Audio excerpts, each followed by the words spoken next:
sim. E a intenção é a gente fazer um diálogo bem bacana para que as pessoas comecem a entender, a desmistificar um pouquinho a questão da esquizofrenia, né, a questão da psicose, e a gente consiga entender um pouquinho mais, ter um outro tipo de olhar para com as pessoas que são acometidas, né, por esse transtorno psicopatológico. Então, Sim. muito, muito bacana. Pessoal que está presente, se quiser convidar os amigos para vir assistir, só apertar ali na setinha, né? Coraçãozinho, para ajudar Sim, a aí a gente. pessoa, Não sim, é tenho muito hábito bem-vindo. de coisas, mas ajuda a gente a expandir, né? A levar a informação às pessoas, né? Na verdade, é a Que, nossa ai, intenção. que é exatamente, perfeito.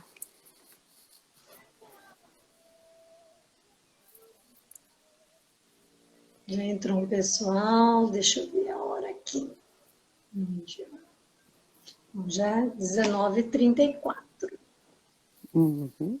Eu acho que de repente, se a gente se aguardar mais uns 2 minutinhos, e aí você me Né? sinaliza, nós começamos. Sim. Hoje nós vamos falar sobre os sintomas, a cura, como tratar, como que a família pode Uhum. ajudar essas pessoas que sofrem Sim, da esquizofrenia. Gostaria que você falasse também quais são as pessoas que estão predispostas a ter a idade, esquizofrenia, que às vezes a gente acha que esquizofrenia é só pessoas idosas ou que tem não, algum problema já mental e tem muitos conceitos errados, né? sim. E vamos até desmistificar a esquizofrenia, a psicose, né? É, tem até o Sim, filme do Hitchcock, que na verdade faz todo, embaralha um pouquinho, ali é muito mais uma perversão, uma sociopatia do que uma psicose, né? Nos termos corretos, utilizados pela psiquiatria ou pela psicanálise. Então vai ser bem interessante, e isso que você está apontando, Sueli, da idade, também as pessoas vão ficar surpresas. É, na verdade, não é nessa faixa etária das pessoas mais maduras, da melhor idade, muito pelo contrário. São mais os jovens. é. Então é Então, bem, bem interessante. olhando algumas coisas assim, é uma idade bastante jovem, né? Que inicia, né? Sim, sim. A não ser os quadros de psicose infantil, que daí tem toda uma outra caracterização, e a gente teria que estar abordando isso em uma outra oportunidade, mas tirando a psicose infantil, né, então vamos iniciar começando a desmistificar algumas coisas em torno da esquizofrenia, né? Ou o termo como a gente utiliza bem mais na psicanálise, que é a psicose. Então, o que é a esquizofrenia, né? A esquizofrenia, ela é uma psicopatologia e ela tem como grande característica essa perda da realidade da pessoa com a vivência do mundo externo. Então, é uma pessoa que começa a criar uma realidade e a perceber essa realidade como real para ela, mas que nada tem a ver com o mundo externo. Então, é uma pessoa que vai ver aquilo que não está diante dela e vai Barulhento. imaginar situações que não condizem, não existem, né? Tem alguém me perseguindo, alguém colocou alguma coisa na minha comida, alguém pôs um chip em mim e está vendo tudo que eu estou pensando, tudo que eu estou raciocinando. Isso nós chamamos de delírio. Então, a esquizofrenia, ela é uma psicopatologia que se caracteriza pelo delírio e pela alucinação. Delírio é da ordem do pensamento E a alucinação são das ordens sensoperceptivas, dos órgãos dos sentidos. Então, audição, visão, olfato, paladar, a sinestesia, né? A sensação de que os meus órgãos internos estão saindo para fora. São mais raros, mas eu cheguei no Engenho de Dentro, no Rio, eu cheguei a acompanhar um paciente que ele sentia que os órgãos estavam vindo para fora e que ele estava em eminente perigo. Então, assim, é muito interessante, né? Porque é muito real para essas pessoas, né? Todos estão me ouvindo bem?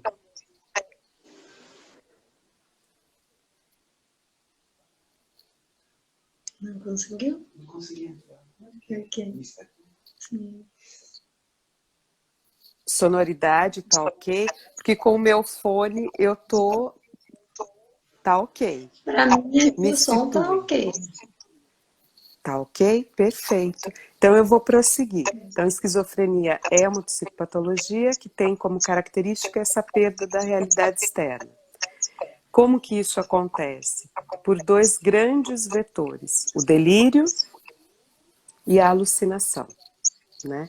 O delírio é da hora do pensamento, então alguém está falando de mim, eu tenho certeza que alguém está monitorando o que eu estou falando, que alguém está monitorando o que eu estou fazendo, colocar um chip, colocar sedativos na minha medicação, sedativos na minha comida, na minha bebida. Então, sempre tem no delírio esses teores persecutórios. E a alucinação é aquilo que a pessoa percebe do mundo externo, mas que não é real, somente para ela. Então, eu realmente estou vendo que aquela pessoa, ela está com alguma coisa e vem me atacar. É real. E a pessoa nem está com nenhum objeto, né, na realidade, então é só um exemplo. Então, a alucinação é essa alteração de senso-percepção que a pessoa com esquizofrenia tem.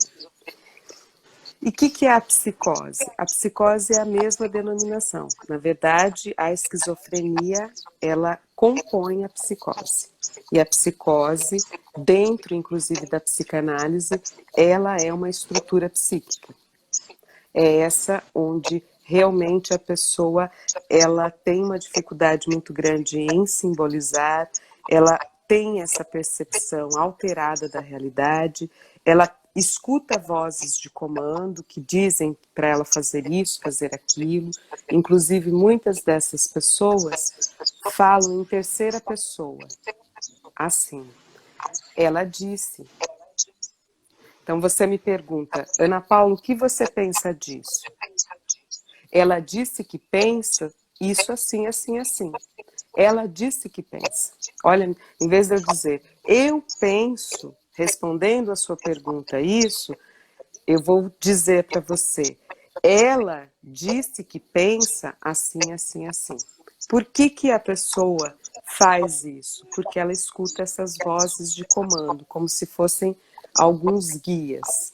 E geralmente são vozes de comando que são negativas, são muito pejorativas para a pessoa e muito persecutórias. Então, ninguém gosta de você, todo mundo quer o teu mal. Então, esse que é o grande universo, né, das psicoses. Então, é muito interessante por um lado, mas é extremamente sofrido por outro. Mas tem muitos tratamentos, tem inovações, e essas pessoas, elas conseguem, né, desde que façam os acompanhamentos, estar tendo uma reinserção social bacana, né? Elas não precisam, como anteriormente, ficarem trancafiadas dentro de um hospital psiquiátrico, né? Essa época já teve outras nuances. Ninguém está dizendo não ao tratamento, mas não um tratamento que diz de banir essas pessoas em instituições psiquiátricas onde elas vão viver o resto da vida delas ali. Então, hoje, de muito tempo para cá, a gente tenta ter outras estratégias aí, e algumas pessoas já devem ter ouvido falar dos CAPs, né? Dos Centros de Atenção Psicossocial. Ali se fazem vários tipos de acompanhamentos com equipes multiprofissionais, com toda a especialização em saúde mental, e que seria o mais correto e adequado para essas pessoas.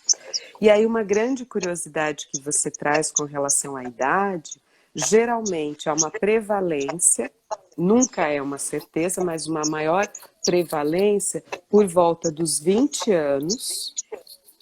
Então pode ser que destampone uma primeira crise, né? E essa pessoa tem o que a gente chama um surto psicótico, o primeiro surto psicótico, por volta dos 20 anos. Um pouquinho mais, né, um pouquinho menos, mas mais ou menos nesta faixa etária. E, posteriormente, pode ser que aconteça próximo aí aos 40 anos. Então, não, é muito, muito, muito raro após essa faixa etária. O que você tem é alguns episódios psicóticos, porque muitas vezes aquela pessoa está entrando num processo de senilidade, ela tem outros fatores principais que ativam secundariamente esse estado de alteração senso-perceptiva, né? Ela fica um pouco obliterada, ou seja, o pensamento um pouco embaralhado. Então, isso geralmente é o que acontece com as pessoas da melhor idade. Mas ter uma trajetória toda e só vir a manifestar isso na melhor idade, após os seus 65, 70 anos, isso não é prevalente, isso é raríssimo. E geralmente precisa se investigar se não é secundário a outras doenças associadas, tá? Então, falando desse universo da psicose, né, da esquizofrenia, ela tem maior prevalência mais para os jovens ou então na idade adulta, próximo aí aos 40 anos. 20 ou 40 anos, são as maiores prevalências, né? Então a gente já vai fazendo uma outra desmistificação, que há tratamento, que a gente não precisa trancafiar, né? Tem outras estratégias, os CAPs estão aí, há alguns lugares, né, grandes centros que têm os ambulatórios de saúde mental funcionando, isso é muito bacana também, e a faixa etária. Não são, né, lá para a melhor idade, não. Isso é muito, muito raro e precisa ser muito bem investigado. A pessoa que faz o tratamento, ela consegue ter um convívio social, vamos dizer assim, agradável, né? Sim. Não sei O se a que gente pode acaba usar o com... termo agradável, mas Ela as consegue pessoas ter um convívio. com a família, com os amigos. Sim, ela consegue ter um convívio social. Se ela não está agudizada, né, como qualquer pessoa que tenha, por exemplo, uma asma, se ela está agudizada, ela está tendo a crise, então ela não está bem. Mas os outros dias ela controlando, ok. No caso da esquizofrenia, ou como eu prefiro a psicose, a mesma coisa, ela estando estabilizada, ela vai conviver bem no ambiente de trabalho, junto com a família, no seu tratamento, né? Ela sempre terá que fazer o tratamento? Sim. Ela precisará sempre desse acompanhamento. Nesses momentos que não está agonizada, ela tem consciência de tudo que está acontecendo, não tem essa crise junto, momentâneas ao mesmo tempo, não. Quando está em tratamento está bem. Quando ela está em tratamento está bem, a gente tem até um filme muito ilustrativo que é Uma Mente Brilhante. Quem tiver o interesse vai observar que né, o Nash, ele consegue estar estabilizado, mas ele não deixa de, em menor proporção, ter uma alteração no curso do pensamento, mesmo ele sendo inteligentíssimo. olha só, outro mito, né? A inteligência não tem nada a ver. Déficit intelectivo, déficit mental, né? Que a gente chama hoje de déficit intelectivo, nada tem a ver com a doença mental, com a psicopatologia. O Nash é um exemplo disso, né? Ele era psicótico, esquizofrênico e extremamente inteligente. Mas, assim, ele mesmo controlado, ele vai ter alguns momentos que apresentam um pequeno delírio, um pensamento um pouquinho, né, persecutório, uma alteração mais sutilizada da realidade, mas nada tão exorbitante, que é o que acontece na crise. A crise é muito disruptiva, a crise psicótica, ela é muito disruptiva, ela é muito drástica, e o que a gente sempre pede é quanto mais essa pessoa não agudizar, não ter outras crises, melhor ela tem um prognóstico. Porque o que acontece? Cada crise psicótica ela é muito drástica, e por ser muito drástica, ela vai também trazendo debilidades cognitivas. Então, essa pessoa pode ser que, num determinado momento de vida, era extremamente, tinha uma memória muito boa, e depois ela já começa a ficar mais esquecida, ela começa a não conseguir memorizar algumas coisas. Antes ela tinha uma coerência, ela já vai perdendo essa certa coerência, ela vai falando com algumas lacunas. Então, porque as crises são muito drásticas. Por isso que a gente fala, quanto antes começar o tratamento, quanto menos crises, ou seja, agudização, essas pessoas tiverem, melhor é o prognóstico, né? E melhor ela vai chegar na melhor idade, lá para frente.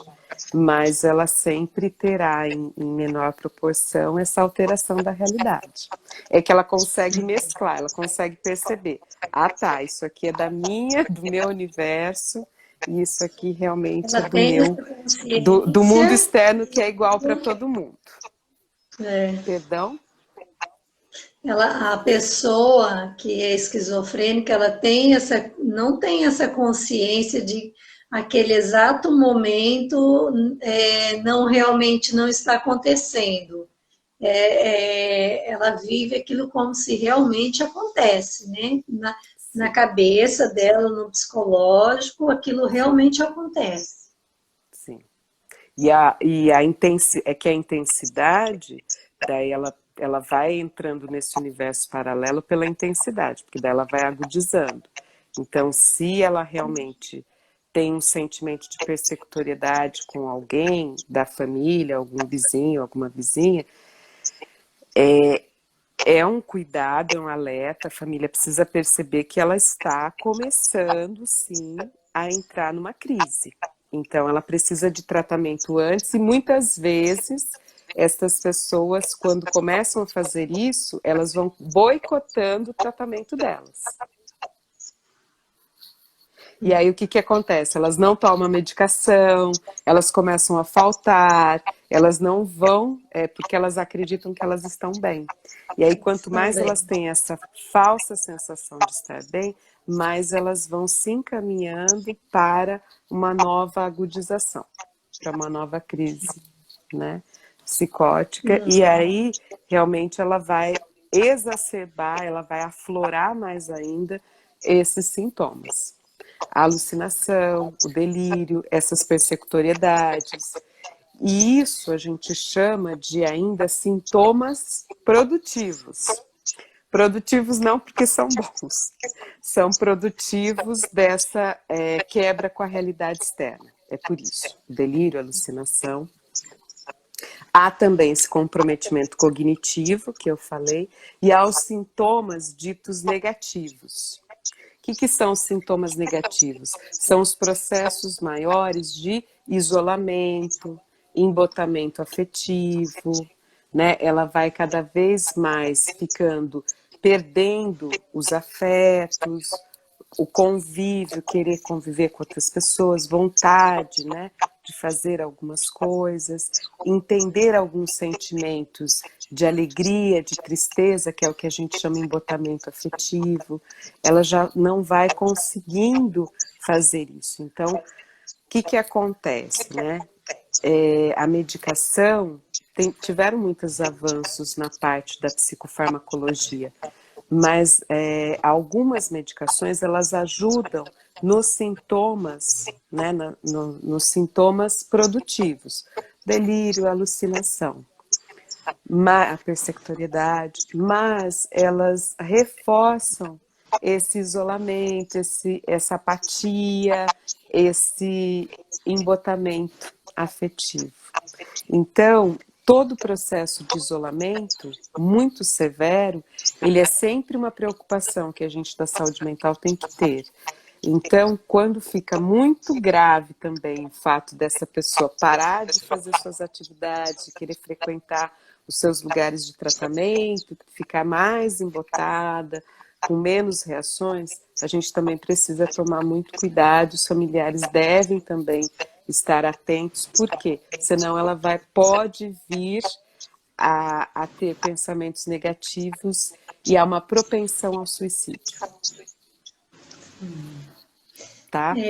Quando aflora esses sintomas negativos. Então a gente fica um pouco alerta, tá?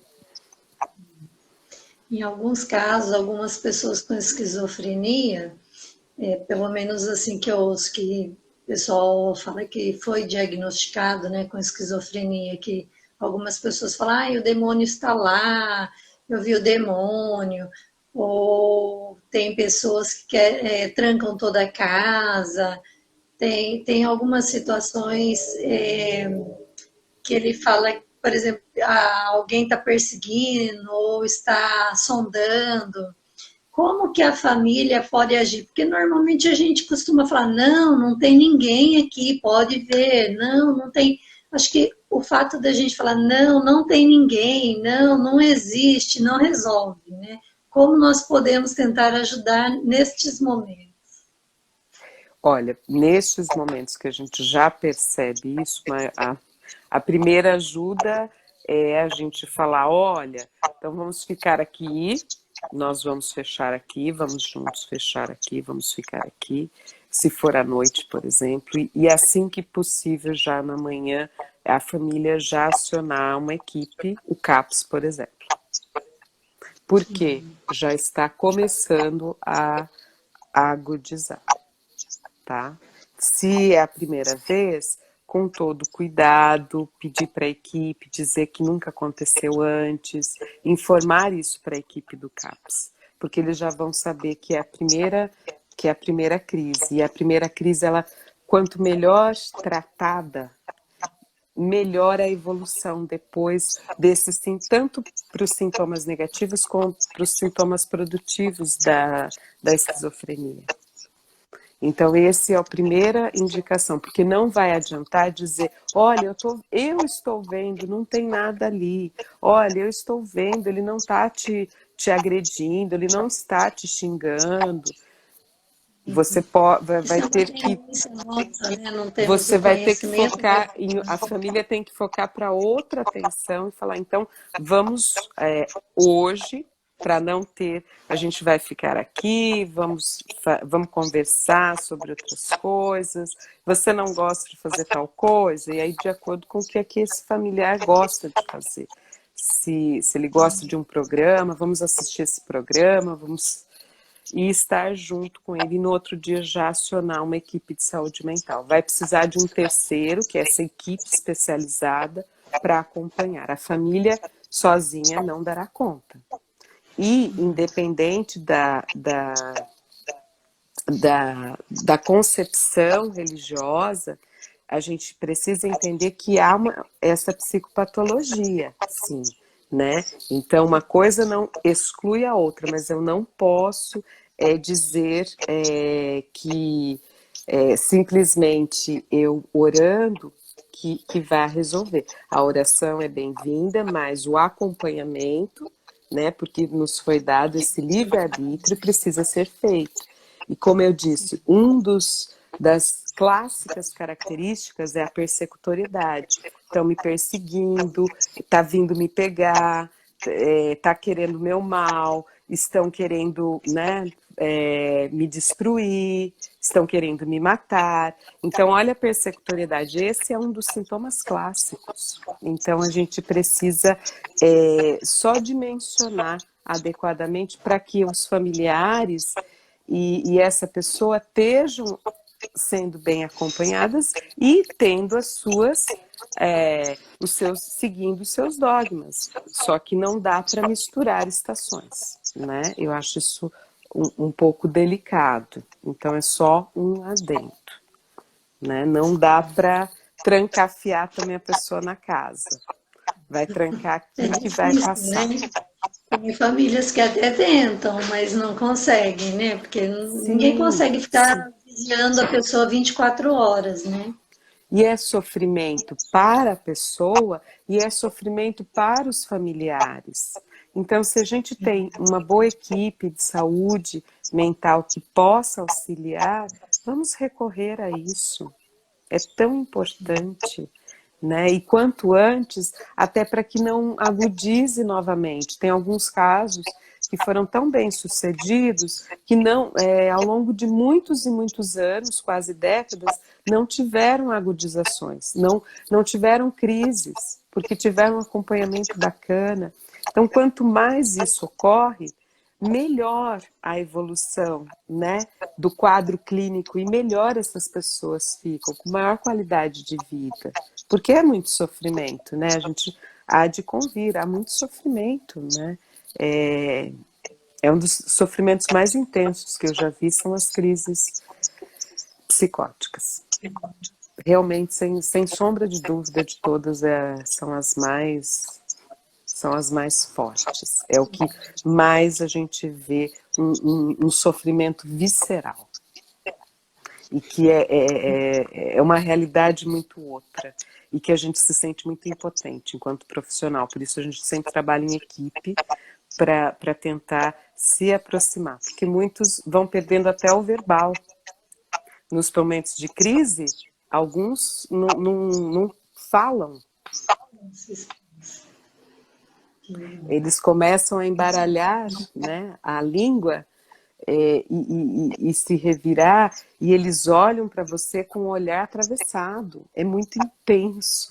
É como se você não tivesse realmente... Eles não estão te vendo mesmo. E você está próximo, com todo cuidado, e não estão te vendo. E o olhar muito de soislaio, né? Porque como tem vozes de comando, né? Então eles olham muito de canto, né? Como se alguém estivesse cochichando aqui, e que na verdade não é, né? Não tem ninguém cochichando, é uma produção da própria pessoa. E isso é muito... A gente vê que causa muito sofrimento. Muitos não querem sentir isso, mas é a constituição psíquica que tem. E quanto mais puderem se tratar, melhor, para não ter tão intensivamente essas sintomatologias, nem as produtivas, nem as negativas. Ana, a esquizofrenia, ela tem uma causa hereditária ou mais as questões do dia a dia, das situações que a pessoa passa? Por que que ela vem esse transtorno mental? De onde vem?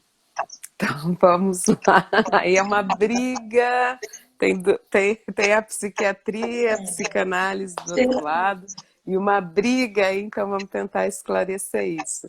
Novamente eu Tentar faço uma... ou confundir um pouquinho mais, mas assim, Não, mas é acho que bem vinda a acredito que pergunta.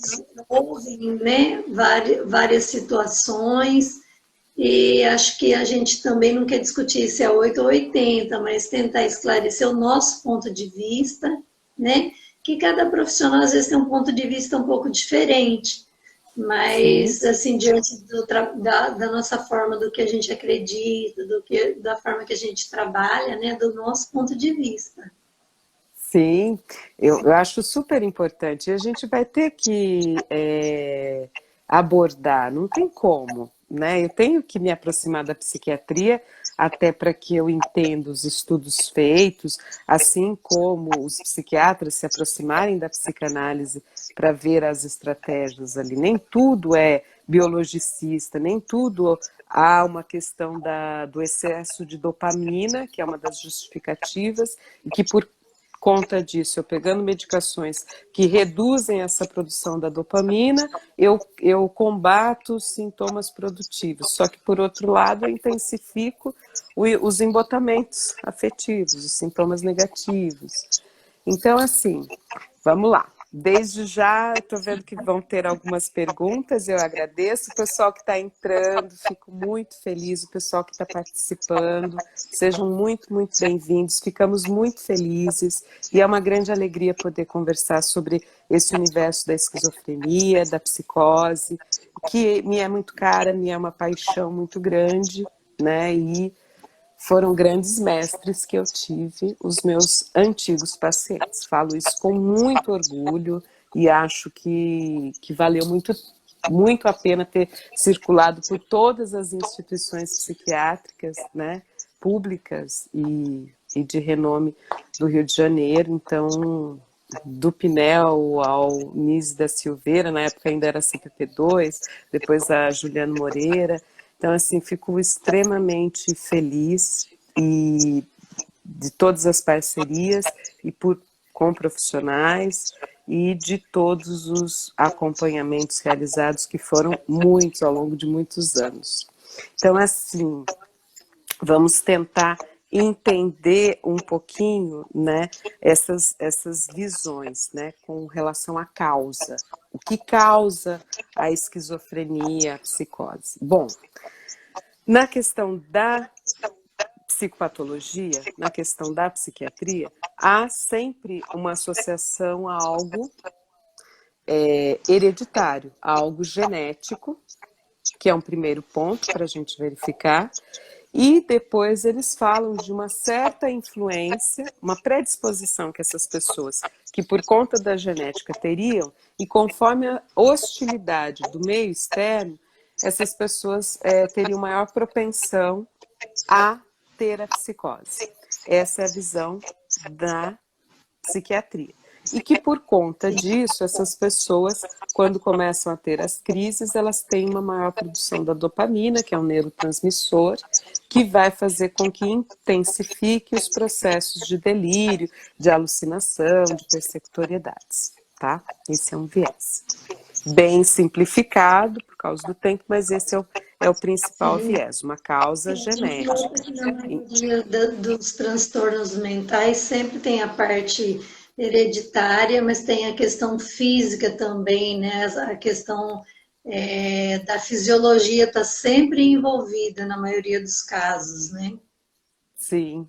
Então, geralmente se fica acoplado à predisposição do meio externo, mas de acordo com a genética. Na família, é claro que a gente observa o histórico do paciente. Na sua família, alguém próximo já teve, né, uma doença mental, isso é um facilitador, mas não que isso é a causa, né? Causa, sim, causa, a gente nunca chegou. Das psicopatologias, nunca chegou a uma realidade 100% igual a uma doença orgânica. As doenças psicopatológicas, elas têm outra complexidade, por isso não é só uma redução neurológica ou de trocas biológicas ali. Não é essa a realidade com a doença psicopatológica. Mas é assim que se vê. Seria muito mais fácil para descobrir a cura, né? Exatamente. Exatamente. Ou tentar a profilaxia, né? Pois é, tentar medidas profiláticas que pudessem, né, não potencializar alguns quadros, enfim. E não é assim que funciona, né? Não é dessa forma. E essa é uma das causas que se apontam dentro da psiquiatria, a causa genética com uma certa interferência do meio externo, que pode propiciar a psicose, a destamponar a psicose, a ter a primeira crise. E da psicanálise, a psicanálise ela trabalha a psicose como uma estrutura psíquica. Então, esse sujeito, de acordo com as relações que ele vai estabelecendo, ele vai se formando enquanto sujeito, e aí sim, de acordo com aquilo que ele vai vivenciando e vai se formando enquanto sujeito, ele vai criando sua estrutura psíquica. E esta estrutura psíquica não é uma estrutura psíquica que ele conscientemente está montando. Ela tem instâncias conscientes e inconscientes. E nisso que se fecha essa personalidade, essa pessoa pode vir a formar uma personalidade do tipo psicótico. E, portanto, ela, em alguma medida, ela poderá ter uma primeira crise. Então, ela tem o quê? Uma estrutura psíquica propensa a ter essa perda com a realidade externa. E essa perda com a realidade externa, onde o meu eu se diferencia do mundo externo, faz com que eu delire, eu alucine, porque daí eu vou ter que criar esse mundo, né? O psicótico, ele tem que criar esse mundo externo, porque ele não consegue estar nesse mundo onde todos nós transitamos. Então, é isso que vai ser o diferencial. A causa é que não há na psicanálise uma causa. O que se há é a formação de uma personalidade, que é a personalidade psicótica. E essa personalidade psicótica, como ela rompe com a realidade externa, vai ser sempre uma percepção alterada desse mundo externo, terão sempre cursos de pensamentos modificados, né? Então, pensamentos muitas vezes negativados, que não condizem com a realidade externa. É mais ou menos assim que funciona. E o psicótico, geralmente, ele tem para a psicanálise, ele tem um vínculo muito, muito, muito forte com a figura materna. A gente fala figura materna porque nem sempre quem está cuidando é a mãe biológica, muitas vezes, mas para quem a criança elege como essa mãe. Então, a gente chama isso de figura materna. Quem faz esse papel de figura materna, geralmente não rompeu o cordão umbilical com essa criança. Ai, que perigo. E aí a gente fala... Não, mas é de uma forma... Claro que sempre terá, né, esse vínculo, né? Não para todos, porque tem relações de mãe e filhos extremamente diferenciadas, né? Nem sempre são romantizadas, tá, Sueli? Mas a proximidade que existe, isso vai acontecer. A questão é que é um excesso gigantesco. Um sente que é a extensão... Por que cordão umbilical? Porque um sente que é a extensão do outro, é como se fossem um só. E aí não é legal. Isso é muito patológico, né? Eu sou o meu filho é a mim, então isso é muito forte, né? Então é extremamente interessante e é uma observação que às vezes a gente tem na psicanálise, é como é que é a relação, né, com a figura da mãe, né? A figura materna. A figura paterna tem importância? Claro que sim, claro que sim. É uma figura presente, ela é ausente. Se for ausente, vai intensificar cada vez mais. Vai fazer com que essa pessoa se sinta cada vez mais insegura, perdida, cada vez mais com delírios persecutórios, onde ela vai se autodestruindo. Então, a figura paterna que poderia vir para dar uma certa segurança, quando ela não aparece, ela fica camuflada, isso vai potencializar ainda mais os sintomas produtivos e negativos para essa pessoa com a personalidade ou a estrutura psíquica psicótica, segundo o viés da psicanálise. Eu não sei se tem algumas perguntas, eu não sei o nosso tempo. Então, tem uma pergunta da Vi, que ela pergunta sobre se você percebeu é, maior o transtorno de esquizofrenia agora nesse período de pandemia, se aumentou. Olha, Deixa eu Viviane, muito. As incidências, eu acho que a gente teria que ter dados um pouco mais precisos para que eu pudesse te responder. O que se sabe é que, geralmente, alguns quadros de psicose, eles têm esse medo de contágio, de contaminação, e a gente está falando de uma pandemia. A gente está falando de um vírus que mata. Então, para muitos, é, eu não diria que aqueles quadros que se manifestaram podem ter uma incidência aí muito parecida que em outras épocas, porque nem todo quadro de psicose ele destampona por conta dessa disseminação que a gente fala, que são exatamente esses contágios. Então ele vai começar a entrar numa crise disruptiva porque essa pandemia vai fazer com que o mundo acabe, vai fazer com que ele se contagie e também sejam contaminados as pessoas que ele ama, as pessoas próximas, ele ou ela, né? Então, o psicótico, nessa primeira crise, ele vai começar a ser bastante produtivo nesse tipo de delírio. E aí ele pode vir a destamponar, mas em termos de dados a gente não tem, tá? E muitas vezes as crises psicóticas nem sempre são organizadas, nem sempre acontece alguma coisa para ter a primeira crise.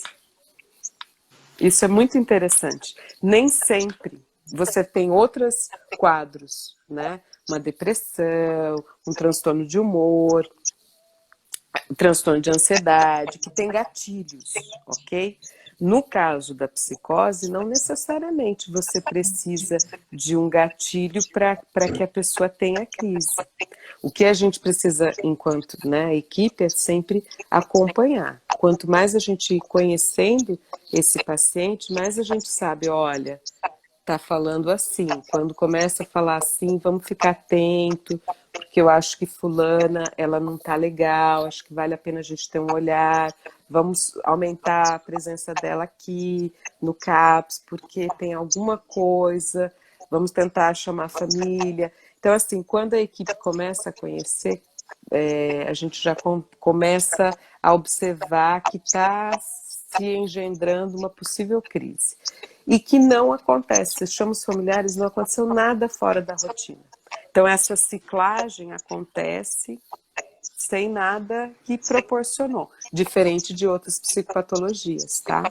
Então, a psicose também tem isso. Então, é difícil responder e eu não sei os dados aqui, como, né, se termos epidemiológicos, se houveram maiores incidências de pessoas que tiveram a primeira crise psicótica, tá? Nesse período da pandemia. Será que teriam outras perguntas? Então, aproveitando, já que nós estávamos falando que assim, tem várias situações, né, que não é só físico, a questão emocional, tem toda uma parte fisiológica. Então, eu queria falar um pouquinho sobre o objetivo do nosso trabalho, né? Principalmente do programa que nós estamos montando da Harmonia, porque, na Perfeito. verdade, é bem esse o objetivo, né? De trabalhar todo esse contexto, toda essa multidisciplinaridade, todas as causas, na verdade, tratar a pessoa como um ser completo, né? E aí nós vamos fazer algumas atividades com a questão emocional, com a questão física, a parte alimentar, que a gente sabe que isso é muito importante para Sim, todo um fisiológico funcionar legal. E aí a gente vê que tem a parte fisiológica de hormônios, né? Serotonina, dopamina, tudo isso precisa Sim, funcionar bem. E para isso funcionar bem, a gente precisa de exercício, a gente precisa de uma boa alimentação, a gente precisa de lazer, a gente precisa de todas essas questões bem resolvidas, né? Então, nossa proposta com o programa Harmonia é isso, né? É alcançar esse objetivo, qualidade de vida, e sim. ajudar a levar mais saúde, mais qualidade, principalmente para quem já tem essas dificuldades aí para enfrentar, né? Ah, sem dúvida. Tem sido importante, né? Tanto que cada vez mais a gente fala dos trabalhos, né, interdisciplinares, da riqueza de se ter qualidade de vida trabalhando a questão do corpo, a questão do emocional, a questão do bem-estar como um todo, né? Então, todas as esferas aí da saúde, e o programa Harmonia tem esse diferencial de estar acoplando, né, na parte também da saúde bucal, bucofacial, que é super importante, né? Então, assim, quando a gente vai propondo esse programa, é exatamente para pegar cada especialidade e colaborar para entender o ser humano na sua integralidade realmente. E isso é o que é o diferencial para a qualidade de vida. Não adianta a gente dizer, eu quero qualidade de vida se eu trabalho só uma esfera. Eu preciso trabalhar diferentemente todas as outras esferas, porque aí sim realmente eu estou me propondo a ter uma qualidade de vida. E nós na clínica estamos propondo esse programa e eu acho que reforço, endosso o que a Sueli falou, convidando vocês a participarem, quem tiver curiosidade, né, entre em contato, serão super bem-vindos. E a gente continua fazendo esse trabalho de informar, de dialogar sobre, né, vários quadros clínicos, né, várias situações, algumas pessoas pedindo, né, para falar inclusive de relacionamentos abusivos, autossabotagem. Eu acho que são temáticas que aí a gente também pode focalizar, mas já sai da questão de quadros clínicos, né? Mas a gente pode tá pensando também, trazendo esse diálogo, que eu acho que é isso. A informação dessa forma, né? Generosa, criteriosa, sempre super bem-vinda. E eu acho que só agrega do que a gente criar mitos, né, Sueli? Como, por exemplo, que a esquizofrenia acontece na melhor idade. Isso é raríssimo. De que não há Verdade. tratamento possível, claro que é assim. Então é muito interessante, né? A gente ir desmistificando também. E é um canal para isso, e as lives têm sido muito bacanas. Quem não consegue assistir, depois tem a possibilidade de ver e pode colaborar com perguntas. Vamos estar aqui à disposição. E eu já quero Nossa, agradecer, né? E quem isso quiser vai. também ter contato, entre em contato com a gente, né? Serão muito bem-vindos. E eu já aproveito para agradecer novamente, muito bacana, né? Estar aqui, ter esse diálogo, Sueli, muito legal. Eu fico muito feliz, eu acho que a gente tem ampliado, são várias lives, né? Ao longo desse tempo e que outras se multipliquem e talvez agora com outras vertentes, o pessoal está apontando essa questão dos relacionamentos tóxicos, autossabotagem, talvez então a gente comece a derivar um pouquinho por sugestões Sim, das pessoas que estão sim, é participando. ótimo isso, fazer essa mudança também, assuntos novos é muito legal. A Sim, gente consegue compartilhar experiências novas, né?